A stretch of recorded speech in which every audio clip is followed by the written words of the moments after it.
All right, guys, welcome back to the FPL Banter podcast. Usual names. We got Woody Hello. and Alex. What's up? Today is the third edition of the podcast, and we thought that because we're getting close to the start of the Premier League, we'd talk through our teams. The way we're going to do it is we've independently made a team each, and the idea being that we haven't discussed it until now. I still don't know what the other guys have, who they've selected. And the idea is that we just discuss it. We come together at the end of the podcast, and by the middle of next week, we'll be able to produce a game week team before the Premier League starts. And that will be based on our three teams combined in some way. So, Woody, do you want to start us off? Hey. Yeah, I'd love to. Absolutely. Okay. So yeah, game week one team, as I'm sure for everybody, is going to be a little bit of probably a team just for game week one because of the nature of the four teams not playing. Before they announced a fixture list, I definitely had some Burnley, City and United players, quite a lot of them, so that obviously changed things. So there's obviously it's a game week one team. It will change quite drastically over the next few game weeks, I'm sure, as everyone else probably will. So starting up between the sticks, McCarthy, the old 4.5 mil set and forget goalkeeper. I don't put a lot of stock in spending money on goalkeepers because their points all end up within about 30 or 40 of each other anyway. So for me, that's how I look at goalkeepers, and they've got decent fixtures to start with. Palace, opening day, not renowned for their goal scoring prowess, and they've got a truckload of injuries to deal with. So I think that's a pretty good start. I think McCarthy's nailed as well, isn't he? Yeah. His Gunn is the second keeper. Beginning of last season, Gunn, it was, and then McCarthy had a look in, but I think, Hassan Huttle's developed the back 4-5 with the keeper as a mainstay, and he played well. Like end of last season, particularly after the restart, he had a few good games. Like he was doing well. He had pretty good points ratio after the restart. Points per game. So that's goalkeeper. My sub, we'll do subs at the end, just do the starting 11. So I think everybody's first name on the team sheet: Trent Alexander-Arnold. Yeah, a bit of Trent. Everyone's got a bit of Trent. Everyone's got a bit of Trent. Isn't it Alexander? Isn't it Alexander Trent Arnold? Alexander Trent Arnold. A-T-T-T-A. Yeah, exactly. Anyway, sorry. Go on. Yeah, he's at 53.8% ownership at the moment. That's ludicrous, but I mean, it's also justified. Yeah, well, I think that'll probably go up because it's, as we sort of mentioned before we started recording, there was a few doubts over his fitness, but seeing as he played in the Nations League, came on for Carl. But did he? Then he's obviously fit. So, but do you? Because I saw he chucked in a few balls into the old box, as it were. And I why does that sound? You made it sound weird. You had to. Well, I started going with it, and I realized it was going somewhere, so I just embraced it. But I wasn't a big fan of his crossing. It left to be desired. Oh, don't left to be desired. 7.5. I'm not so sure, mate. I'm giving him a week. That's it. Are you? All right. Well, I mean, it's controversial. He's crossing to different forwards in a different system when they're down to 10 men. So it's not his natural environment. True. Okay, moving on. Sorry. Yeah, but I see your point. It may be a little rusty, but it'll be fine. I mean, it's Trent. And then across the back, sort of, I think for this week, again, good value budget, trying to keep the costs down at the back so I can invest in the forwards, just again for this week. So I've gone for Lascelles. Nothing to do with you being in Newcastle. Well, there is a little bit of Geordie sort of pride in there, but you got to pick a nailed good starting centre back for 4.5 with a good fixture. Yeah, he's reliable. Yeah, but I mean, he's not gonna. I mean, you will probably sub him at some stage. Yeah. He's just for this week, or he might just be my bench warmer. He's 4.5. He's the captain. He's going to play, and every now and then he'll come up and nick a goal from a corner. And Newcastle kept a lot of clean sheets last year. They're poor man's Burnley. Up and coming when it comes to cleanies. So, and I've gone for Egan. Classic Sheffield United. Sheffield United, their pre-season, they've been keeping, obviously, easy fixtures relatively, but there's all been clean sheets. Ramsdale looks like he's sort of fitting into the team. So I think their back line might not be as solid as last year without Hendo, but I think they're still going to keep cleanies. And I seem to recall off the top of my head, their fixtures with Wolves last year, both of them were pretty low scoring. It was a 1-0 and a 1-1. So there's a good chance for a cleanie for both those teams, to be honest. So if you've got like a Wolves centre back in there as well, probably right. But there, so that's I'm going with a 3-5-2. Probably should have said that at the start. So that's my 3 at the back. And then, game week 1, throwing not all the money, but most of the money into the midfield.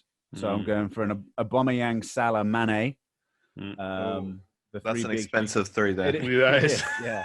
It's half your budget almost, isn't it? It is. I'm looking forward to the 2 budget midfielders to come. Well, mate, you are going to love them because of a long-standing love affair we have with them. But I mean, you can't go wrong. Fulham, Leeds, planned rotation aside, which we sort of talked about last week with the fixture congestion. I'm going to assume day 1 of the season, everyone's going to want to get off to a winning start. So Carabao Cup, second round, it's going to be a pretty easy fixture probably. Speaking of which, the draw's tonight, so probably talk about that a bit later if we can. But so Oba, captain, Salah, vice, and then it's Mane. That's I don't think you can go far wrong with those 3. Was that because you couldn't decide between Salah and Mane? No, I just think they're both. It could be a 5-2 thriller in Manila. So I honestly think. I think they're both going to get points. Might not both be double figures, but they're both going to get registered, I think. Okay. Yep. And then the 2 speed kings with the fancy feet, Traore and Sam Maximan, finish out my 5. There's a beast. Ooh, I like that. That you know what? That will make your FPL exciting at least. Exactly. Even if they don't register, it's just fun to watch. You just don't know what's going to come. I mean, the emotions, though. I mean, the end product of those guys. That's. Yeah, but like I say, it's week 1 again. West Ham. I think looking at the last season's fixtures, Newcastle, West Ham were like 3-2 and 2-1. Like, it's quite scory games. Sam Maximan didn't actually score, but anyway, it's quite scory. And Traore's Traore. What are you going to do? Are you worried? Are you worried about him f***ing off or not? Sorry, of him going somewhere else, Leaving. What, before the season starts? Well, maybe. I mean, with the amount of transfers that are going on, I think all of our teams are subject to change. It is crazy. And of course, this is just preliminary now. I mean, even if people stay, looking at the way guys are playing in the Nations League, people playing into form and stuff, like, this still may change. This is just how it is right now. And then I've gone for what I think is probably 2 good value return strikers, Mitrovic and Antonio. Again, Antonio, Newcastle. So basically, I'm sort of playing off either Antonio will score or Lascelles will keep a clean sheet. So either way, one of them is going to get some points. Yeah. And then Mitrovic, it's Arsenal, but I think Mitrovic, you can't really go wrong in some ways because, like you said, it's Arsenal, but takes penalties. Yeah, he's scored loads in the Championship. He's reliable and he's not too expensive. It's a good punt. Yeah. Premier League experience, knows the drill. So that's my 11 again. And captain. Aubameyang. Yeah, Aubameyang's captain. Salah vice. Yeah. Safe. And then on the bench, I've got Neeland in goal because McCarthy's pretty nailed, so I'm just keeping the costs down. Saliba, whether he'll start, whether he'll play, again, he might be one that might just go out for a banked 4.5 just to keep some points on the bench because I'm not sure he'll start. Obafemi, just because there's no 4.5 strikers that are going to cover your bases, and he might get some minutes against Palace. And at the moment is James Justin from Leicester. But again, now they've got Castagni, I'm not quite sure how you pronounce it. He might go as well. Because he's probably not nailed anymore. So okay, interesting. Yeah, I like your mid. I think your defense is sort of solid. Maybe up front is lacking a bit, but if Antonio can continue his form from last season, you'll be good to go, I guess. Yeah, and again, like I said, this is just for now. Transfers will probably change things, and it's just for game week 1. There'll be an early wild card, I feel, week 2 or 3. Yeah, are you planning to do that then? I think I'm going to have to once all the final transfers are in. Once you know who like Frank's going to be starting on the left and the right, You know, I mean, what do you do? Do you get Ziyech or do you get Havertz? I mean, Yeah, I don't see any Chelsea in your team. Worrying. yeah. Well, again, not at the moment, and it's just for game week 1. It's There will true. be. I think for There Chelsea, I will. mean, that's my plan as well, is to kind of wait to see who kind of shines and who's basically a starter, Yeah. because there's going to be a lot of rotation. Yeah. And also, like, Chilwell, with his injury, like, once he's fit enough to start, like, I think pretty much the week he starts, he's going in my team. I think he'll have a great season. All right, cool. Alex. Yeah, shall I take it away? Flying Without Ings is my team's name. So I'm starting off again, like Woody, to be honest. I'm not a big fan of spending too much on goalkeepers. So I'm going for Ryan for Brighton. I might change that to McCarthy because it just depends on the lineup. I mean, because Ryan starts off against Chelsea, so that's a bit worrying. I feel like Ryan's a good goalkeeper. He's genuinely a good goalkeeper. It's just that the defense lets him down a bit. Yeah, I think that's why I'm a little bit worried, just purely because their first game, Chelsea, is going to be a bit of a toughie. I mean, especially if they have like Havertz, as we said, Werner, all these guys coming in are going to want to make an impression on Premier League, so they're going to be scoring goals, and I think it could be an easy 3-0, 4-0. So I might get rid of him. The Brighton defense was much tighter under Houghton than it is under Potter. Like, he plays much more open football. Okay, and they were leakier last year than they were the season before. Yeah, my boy Dunk let me down like over and over. Oh God. And then the old classic, Trent Alexander-Arnold at TAA. Classic. That's always I think that goes without saying. Again, I'm going to be controversial and say that if he doesn't bring me much points in the first 2 games, I'm going to get rid of him because 7.5 is quite a bit. But Trent comes in with like a 20-pointer every now and again, and that can really make up a whole season almost. So here's someone like Dunk. Here's a question: so if by game week 4 or 5, he hasn't been really bringing in the points, will you guys consider, or will you guys still just stick with him? He's on my team sheet until he gets injured all season. Yeah. Okay, fair enough. I got rid last Christmas. Regretted it. It's the worst Christmas present ever. Yeah, exactly. Yeah. Then then my third. Obviously, again, sorry, I didn't mention my formation. It's 3-4-3. Soyuncu is my other defender with Trent Alexander-Arnold. Soyuncu obviously got a bit leery towards the end of the season. Got a red card. Love that though. That's what you want to see, right? Yeah. I thought that was harsh. I thought that was harsh because Wilson definitely stamped on him. Yeah, I know. And then you've got Soyuncu, West Bromwich, Albion, it's Leicester. They've got kind of fair run of fixtures, so I'm feeling quite positive about them. Then got Higazi. So West Brom, I'm gonna give him a shot, guys. I like it. Yeah. The Rock. Was it 2-3 years ago? You couldn't go wrong with Higazi. He went on a run of like getting 4 headers in 6 games. It's something crazy. But that's what I mean. So for me, I'm just going to give him a shot, see how he goes. And he's cheap. I believe he's 4.5 from what I understand. Let me just triple check that. Yeah, 4.5. So that for me is kind of an easy sell. Then keeping with the West Brom, we've got some Pereira action up in there. I wrote an article about some up-and-comers from the promoted teams. Pereira kind of stood out to me as being an impressive one, along with Mitrovic, obviously. So those two are kind of in my team. So Pereira. Then I actually have bought De Bruyne, but I've put him on the bench because I want De Bruyne. I'm looking forward to having De Bruyne, and I think he's going to be smashing them. So I'd rather buy him now rather than That's interesting. That's actually, it seems very sensible, and I feel like not many people are going to do that, but that's quite a good decision, it seems like. Well, because you might have to do a point sit, won't you, if you need to get KDB in, but I guess you won't really, not many people are going to do that because they won't know how well he's actually going to play, but KDB, I'm sorry. Yeah. He's a banker for the season. But sorry, I should have said when Eric took the mick out of you couldn't decide between Salah and Mane. Well, basically, one of them's going next week for KDB. Yeah, exactly. So I've got them both now, and then whoever looks sharper, doesn't get injured, whatever.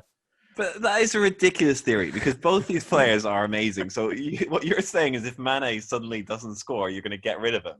Like you said, it comes down to the finest of margins. It really doesn't matter which one you do or don't have. I'm just going to get rid of one, and then KDB comes in, and I've got 1.5 in the bank.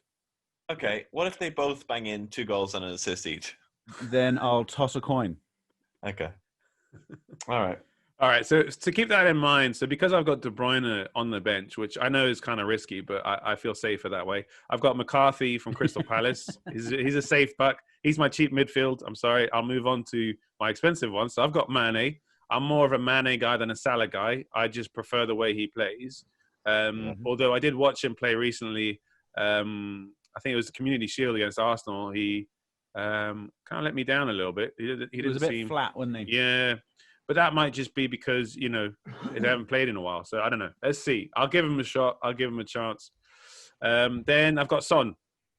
Old 2 reds last season, didn't he? Got 2 reds. Yeah. You did. You gotta look out. Problem. He's a nice guy. I feel like he's He that is. guy, after getting a red, if he breaks a guy's leg, he'll go to hospital, and he'll visit him and stuff. Yeah, but that was a pure accident. I mean, you can see his reaction. I think the Rudiger kick was probably temperamental, and he probably definitely should not have done that. But yeah, Son, Kane up front as well. As in Son linking up with Kane. I don't have Kane in my team, but I like Son. His runs just are pretty impressive. I'm watching All or Nothing as well at the moment with the Spurs documentary. So he's all over that, and he's got some impressive goals from last season that they highlight within the series. So it's quite it makes you want to get him and see what he can bring this season. Then we've got Mitrovic up front. We've already spoken about Mitrovic. I've got Jimenez and I've got Ings. So those two I'm not massive fans of, just purely because I'm relying on how well they did last season. Ingsy, I know, Eric, you're kind of 50-50 about Ingsy. You feel like No. I like what you've done there. You've gone reliable, and that's good. I think I do see the logic in that. Yeah. So I've got Ingsy and Jimenez again. I'm pretty much going to just see how we feel, because Jimenez, I do like it. I did like him, but it took me a while to buy him because I just felt there wasn't too much of an edge. I know that sounds ridiculous for FPL because you just need guys to score points, but I kind of I like the Antonios rather than Jimenez, as in like Antonio can bash 3 in and potentially not do anything for the next 2 weeks. So it's kind of a bit more edgy. Rather Jimenez, you need to have him in order for you to get the points. It's not exciting, but it's the safe thing to do. And Ings, again, I watched him in the Nations League. He came on as a substitute, and he didn't really perform that much. But I think the whole England team, to be honest, didn't do well at all, except for Sterling. But Sterling again, played great. Sterling again, rotation. Will he be starting? I don't know. He most likely will be, but it'll be interesting to see. But for me, Man City wise, I've gone De Bruyne, and then on my bench, I've got Nyland from Aston Villa, just because he's the cheapest and he's just going to be my second goalkeeper. Then we got cheapo Branthwaite from Everton and Bernardo from Brighton for the midfield as backups, but Branthwaite, I can't see myself buying many Everton players, except if old James Rodriguez comes to Everton, then I might consider him. And then Bernardo is just, again, a cheap midfielder I won't care that much about. So yeah, that's my team. Just to clarify, this is not the Middlesbrough Branthwaite who ended up at Barcelona inexplicably. No, I think his name was Braithwaite or something. I don't think it was Braithwaite. Yeah, Similar. exactly. The Denmark striker. Yeah, that was so random. Danish Braithwaite. Yeah. Just what is going on there? But didn't he score a goal? Did he score a goal like on his debut or something? And people were like, that's why. But I don't think he did. I don't know. I don't think anyone said, that's why. I cannot believe it. All right. I think it's Eric. It's your go now to break us down your team. Yeah, okay. Right. So I've gone for a 4-3-3. McCarthy in goal, same sort of reasoning as Woody. 4.5, see what happens. And he's got a decent list of fixtures. Then in defense, I've got Trent. No surprises there. But I also have Van Dijk. I think that he's he loves to get in there with the headers. And he scored in the Community Shield, but it was disallowed because of offside. So I quite like him. He's reliable. Mm-hmm. And then I've gone for Saliba and Vinegar. Saliba, well, Woody already mentioned him. A bit of Arsenal centre-back. I think he will start, but if he doesn't, I'll be disappointed. You don't think it'll be Luiz and Magalhaes? It could be, but I've got backup in case. And then Vinegar, well, I like the Wolves' defence. They're pretty reliable. I think you're saying Vinegar weird. It's Vinagre, isn't it? Yeah. Vinagre. Not vinegar. Okay. Salt and vinegar. Put him on your chips. Yeah, but you don't want to be one of those people that pronounces the name too well either. You know, like you can't say something like you said, Rodriguez. It's too much. James Right? Rodriguez. Ah, Eric, remember we had this whole discussion about David Silva. It's like, it's David. It's David Silva. Yeah, why can't you call him David? Yeah. Anyway, Yeah. okay. So I've got him. Don't want to say it again because I'm definitely gonna it up again. Anyway, then in midfield, classic David Silva. Oba. Got Oba captain. No surprises there. Bit of Salah action. Yeah. And then Saint Maximin. Oh, yeah. So, No boy. Yeah. So Woody, you and I had why Saint Maximin and not Traore? Because I know you were a big fan of Traore as soon as he started emerging. Because I think, well, Traore, first of all, he gets rotated a lot more, weirdly. He starts on the bench a lot of the time. And secondly, I feel like he might end up going to Barcelona. But whereas Saint Maximin is more of an integral part of the team, he's like a core player at Newcastle, I find. And I think this might be his season where he sort of breaks through from doing a lot but not achieving much to now sort of hopefully achieving a little bit more. Yeah, I concur. Not just because I'm a Toon fan. Up front, I've got Mitrovic, same sort of idea. Werner, yeah, Ooh, interesting. I think he'll be on penalties. I think he'll be the main man up front. So I'm backing Werner. It's obvious. I mean, a lot of people have him. He's got a high ownership, but I think he'll be good, and I think he'll be nailed. Safe bet. And then I've got Kane because for the same reason Alex got Son, I think Kane is reliable. He's on penalties, and he's the main man at Spurs. He's pretty much nailed. So, and then on the bench, I've got Nyland, Romeu, Douglas, and Stevens. You know, kind of filling the bench there, but we'll be expecting an early wild card, so I'm not too concerned about that. Yeah. So and that's the thing with those suspended games and stuff. Like, it really is just, it's not a team for the season. I think for anybody really. No, yeah. I mean, there'll be a lot of transfers in the first 2-3 game weeks. I'm just what I'm really looking forward to be honest, guys, is the fact that I can't wait for the old Pookies to pop up. You know, the ones that no one expects. Yeah, because we're talking about the ones that we kind of we're not really guessing, is they're kind of safe guesses, right? But someone out there will be getting the new Pookie, right? Because Pookie was you had to have him at the beginning of last season. To be fair, I'm more excited about the new Lundstroms. Yeah, true. That's the one I'm looking out for, because I don't think there really can be any Pookies, because there are no sort of cheapo strikers that you're not aware of. Like maybe Bamford could have a good one, or Rodrigo, or someone, you know, might just Rogelio. Maybe even someone like Charlie Austin at West Brom. Maybe they get a good run of fixtures and he's banging them in. You just don't know. Yeah, but that's still good. I'm looking forward to that. It's the guys in the defenders, the defenders that suddenly play as midfielders, like that are 4 million or 4.5. You know, you've got to have him. They're the ones that I'm sort of really keeping an eye out for. Okay. Well, I mean, look, we could talk about this all day, but we'll get these 3 teams up on the website, fplbanter.com, and we'll get you a final team before the Premier League starts, and hopefully a quick podcast to go over our final team just before the start of the Premier League, which is next week on Saturday. Yeah. So, thanks for joining us again, and that's it from us. All right, thanks, guys. Good luck.